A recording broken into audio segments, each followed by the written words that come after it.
नमस्कार दोस्तों। दशहरा, जिसको हम दुर्गा पूजा के नाम से भी जानते हैं, हिंदुओं के बड़े त्योहारों में विजय दशमी या दशहरा अपना महत्वपूर्ण स्थान रखते हैं। वीरता और लोक कल्याण की भावना का प्रतीक यह पर्व समस्त हिंदू जाति बड़े उत्साह और आनंद के साथ मनाती है।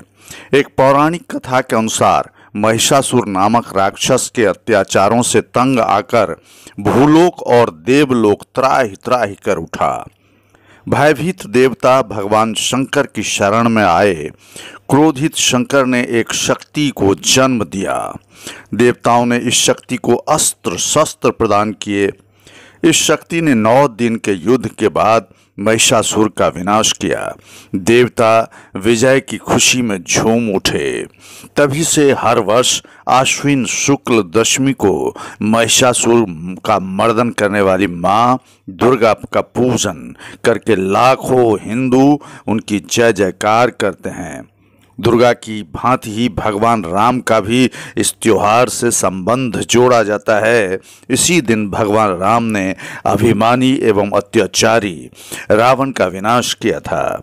विजयादशमी का पर्व होली और दिवाली की भांति ऋतु चक्र से भी जुड़ा हुआ है। प्राचीन काल में यातायात के साधन न होने के कारण यात्री, व्यापारी तथा साधु वर्षा के 4 महीनों में यात्रा रोक देते थे। राजा लोग भी इन महीनों में एक दूसरे पर आक्रमण नहीं करते थे। विजयादशमी तक वर्षा समाप्त हो चुकती है, अतः इस दिन को शुभ समझकर लोग यात्रा का श्री गणेश करते हैं। विवाह आदि मांगलिक कामों के लिए भी यह दिन शुभ समझा जाता है। हमारे देश में, भारत में विभिन्न जगहों पर अलग अलग तरीक़ों से दुर्गा पूजा मनाया जाता है। राजस्थान में इस दिन राजा महाराजाओं की सवारियां निकलती हैं तथा अस्त्र शस्त्रों का पूजन एवं प्रदर्शन भी किया जाता है। गुजराती लोग इस पर्व के उपलक्ष्य में तरह तरह के समारोह मनाते हैं। बंगाल में यह त्यौहार दुर्गा पूजा के रूप में मनाया जाता है। शुक्ल पक्ष की प्रतिपक्ष से आरंभ होकर 9 दिन तक धूमधाम से पूजन कार्य चलता रहता है तथा विजयादशमी के दिन दुर्गा की प्रतिमा का किसी नदी, झील, तालाब में विसर्जन कर दिया जाता है। दक्षिण भारत में शमी वृक्ष का पूजन कर उसके पत्तों को सोना समझकर इस दिन लूटा जाता है। दिल्ली, उत्तर प्रदेश, मध्य प्रदेश, बिहार और पंजाब में यह त्यौहार प्रायः एक सी ही रीति से मनाया जाता है। नवरात्र आरंभ होने पर इन राज्यों में प्रायः रामलीला आरंभ हो जाती हैं। विजयादशमी के दिन रावण, कुंभकर्ण और मेघनाद के पुतले जलाए जाते हैं। यह त्यौहार अधर्म पर धर्म की विजय के रूप में सारे देश में उत्साह से मनाया जाता है। दोस्तों, हिंदू में पैदा लेना, हिंदू धर्म जो सनातन धर्म है, सदियों से चला आ रहा है, उसकी विशेषता यही है कि हर रोज़ यहाँ कोई न कोई पूजा, कोई न कोई आयोजन, कोई न कोई अनुष्ठान होता ही है। हर रोज़ यहाँ भगवान के लिए समय निकालने के लिए, पूजा करने के लिए निमित्त होता है। तो हिंदू धर्म में पैदा लेने के बाद हमें गर्व करना चाहिए। यूँ तो आत्मा मरती नहीं है। हिंदू धर्म में पैदा लेना सौभाग्य की बात है और सनातन संस्कृति को जीवांत करना हमारा फर्ज भी बनता है। पर्व के दिन हम विशुद्ध आनंद की प्राप्ति भी करते हैं। कहते हैं पर्व आते हैं चले जाते हैं, पैसे कहाँ जेब में, रस कहाँ हृदय में कि हम इनका स्वागत करें।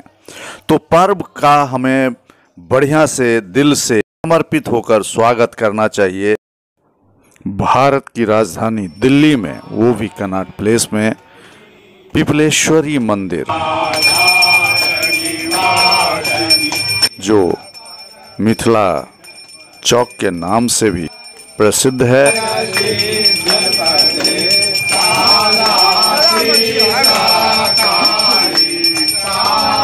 माता की पूजा अर्चना यूं तो हर रोज किया जाता है, आरती की जाती है, लेकिन दुर्गा पूजा के इस अवसर पर भारी संख्या में लोग आते हैं। खास करके मिथिला के लोग के लिए गर्व की बात है दोस्तों।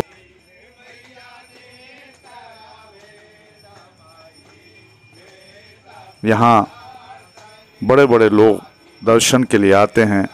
दिल्ली के लोग या किसी भी प्रदेश के लोग जो हिंदू धर्म में विश्वास करते हैं माथा टेकते हैं और उनकी पूजा अर्चना, उनकी व्यथा माँ सुनती है और खुश होती हैं और उनका दुख का हरण होता है, दुख दूर हो जाता है।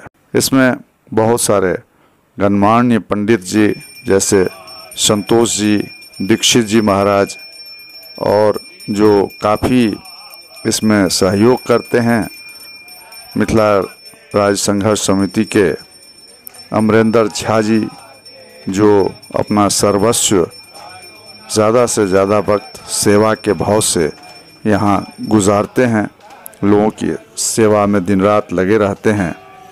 मिथिला चौक पर ही लोगों की समस्याओं को सुनकर उसका निदान ढूंढते हैं।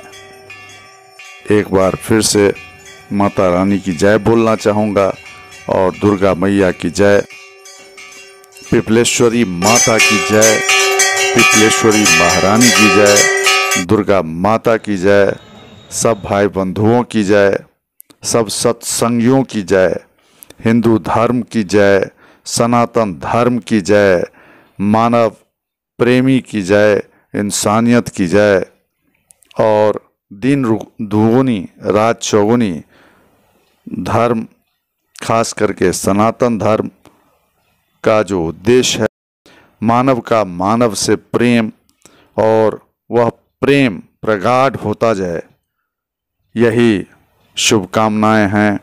और पूजा पाठ का भी यही उद्देश्य है कि सबको समान दृष्टिकोण से देखा जाए, सबकी इज्जत होनी चाहिए। सब इंसान हैं, कहीं न कहीं सब हम एक दूसरे से जुड़े ही रहते हैं। हमारी भावना स्वच्छ पवित्र होनी चाहिए और पूजा पाठ करके हम ईश्वर को समझने की कोशिश करते रहें, ईश्वर का आशीर्वाद प्राप्त करते रहें।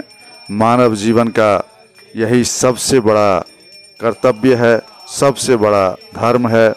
हम कुछ करें न करें पर ईश्वर की आराधना ज़रूर करें, चाहे वो जिस विधि से करें।